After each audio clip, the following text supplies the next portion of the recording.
கர்த்தராகிய இயேசு கிறிஸ்து நாமத்திற்கு மகிமை. உங்கள் அனைவருக்கும் என் ஸ்தோத்திரங்களை நான் தெரிவித்துக் கொள்ளுகிறேன். நமக்கு வெற்றி தரும் வேத வசனமும் பாடலும் என்ற இந்த நிகழ்ச்சியில் உங்களை சந்திப்பதிலே மிக்க மகிழ்ச்சி அடைகிறேன். இன்றைக்குரியதான வேத வசனம் சங்கீதம் 71, 23, 24 நாம் வாசித்து தியானிக்கலாம். நான் பாடும் பொழுது என் உதடுகளும் நீர் மீட்டுக்கொண்ட என் ஆன்மாவும் கம்பீரித்து மகிழும். எனக்கு பொல்லாப்பை தேடுகிறவர்கள் வெட்கி லட்சை அடைந்தபடியால் நாள்தோறும் என் நாவு உமது நீதியை கொண்டாடும் என்று சொல்லப்பட்டிருக்கிறது. ஆமென். அப்போ தாவீது இந்த சங்கீதத்திலே இதை சொல்லுவதற்கு நான் பாடும் பொழுது என் உதடும் நீ மீட்டு கொண்ட என் ஆன்மாவும் கம்பீரித்து மகிழும். ஆமென். சில வேளைகளில் நாம் உதட்டளவில தான் ஆண்டவரை துதிக்கிறவர்களாய் தேடுகிறவர்களாய் இருப்போம். ஆனாலும் இந்த இடத்திலே தாவீது சொல்லுகிற காரியம், நீர் மீட்டு கொண்ட அந்த ஆன்மாவும் சேர்ந்துதான் என் உதடோடு கூட துதிக்குது, பாடுது அப்படின்னு சொல்லி சொல்லுகிறார்.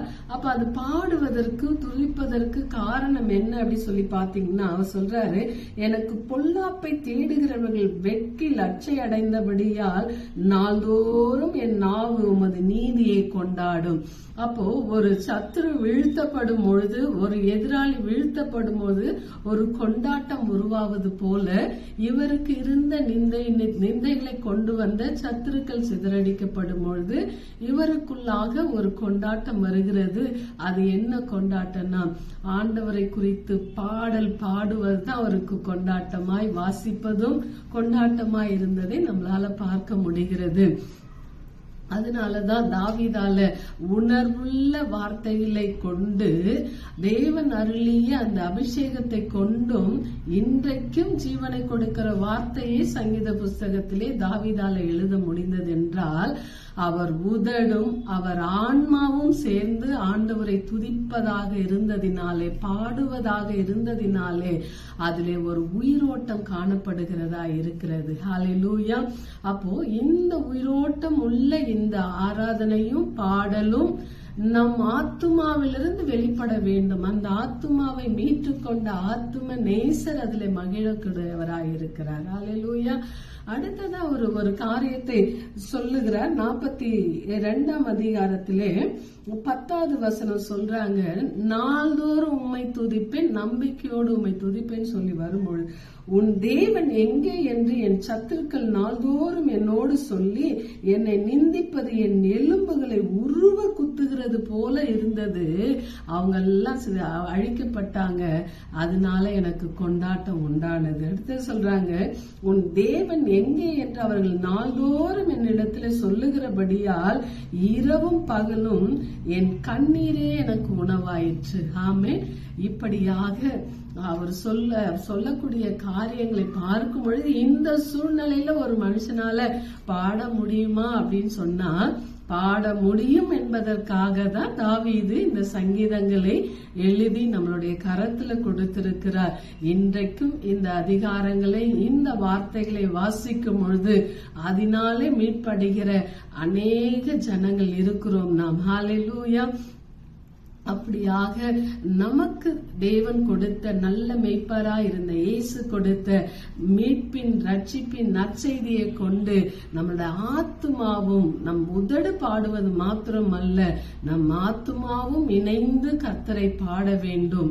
அதுதான் முழு இருதயத்தோடும் முழு ஆத்துமாவோடும் முழு மனதோடும் முழு பலத்தோடும் உன் தேவனாகிய கர்த்தரிடத்திலே அன்பு கூறுவாயாக.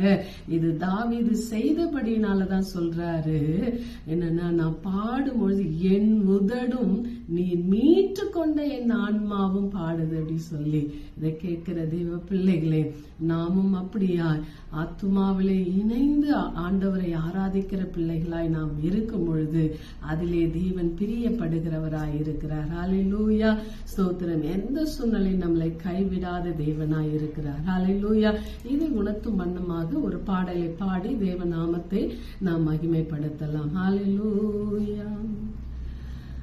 நான் பாடும்போது என் உதடு கெம்பீரித்து மகிழும், நீ மீட்டு கொண்ட என் ஆன்மா அக்களித்து அக மகிழும்.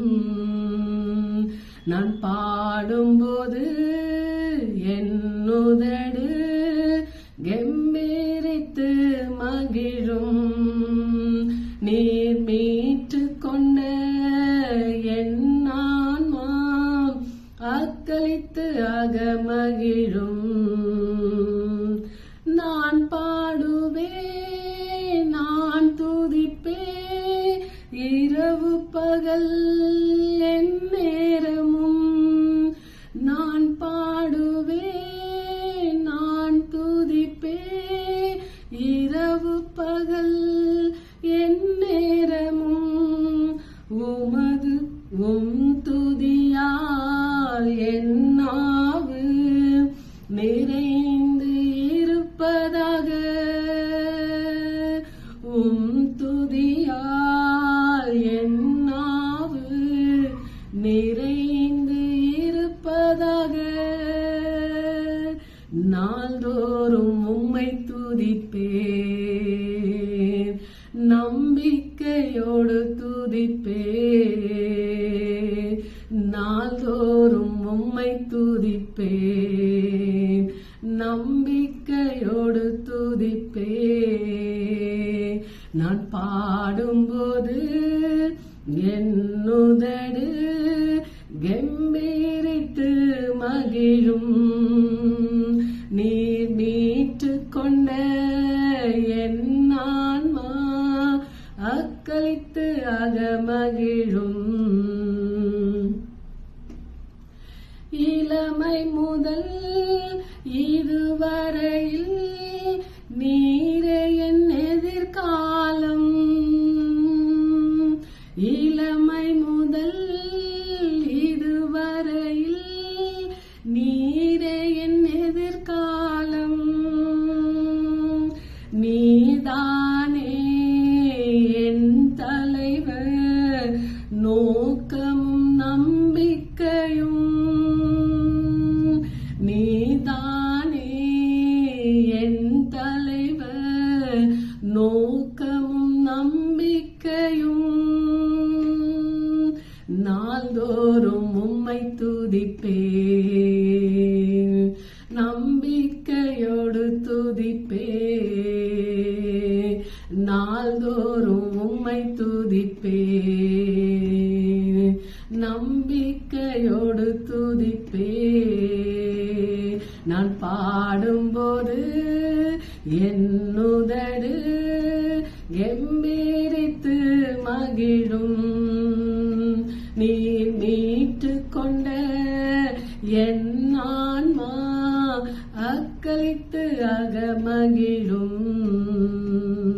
நான் பாடும்போது என் உதடு கெம்பீரித்து மகிழும். நீர் மீட்டு கொண்ட என் ஆன்மா அக்களித்து அகமகிழும். நாள்தோறும் உம்மை துதிப்பேன், நம்பிக்கையோடு துதிப்பேன். நாள்தோறும் உம்மை துதிப்பேன், நம்பிக்கையோடு துதிப்பேன். ஆமென். இளமை முதல் இது வரைக்கும் ஆண்டவர் நம்மளை காத்திருக்காங்க. நமக்கு வயது முதிர்ந்துருச்சே, இப்போ யார் நம்மளை பாப்பா, எந்த ஒரு கவலையுமே வேண்டாம். நம்மள ஆண்டவர் காக்கிறவராய் இருக்கிறார். இளம் வயதிலிருந்து தாயின் கருவில உருவாவதிலிருந்து நம்ம காண்கிற தெய்வம் அவர் அல்லவா. நம்மளை கைவிடாது இருக்கிறவரும் அவர் தான். ஆமென். நம்பிக்கையோடு இருப்போம், நாள்தோறும் துதிப்போம். புது கிருபையால் தேவன் நம்மளை அலங்கரிப்பாராக. ஆமென். God bless you.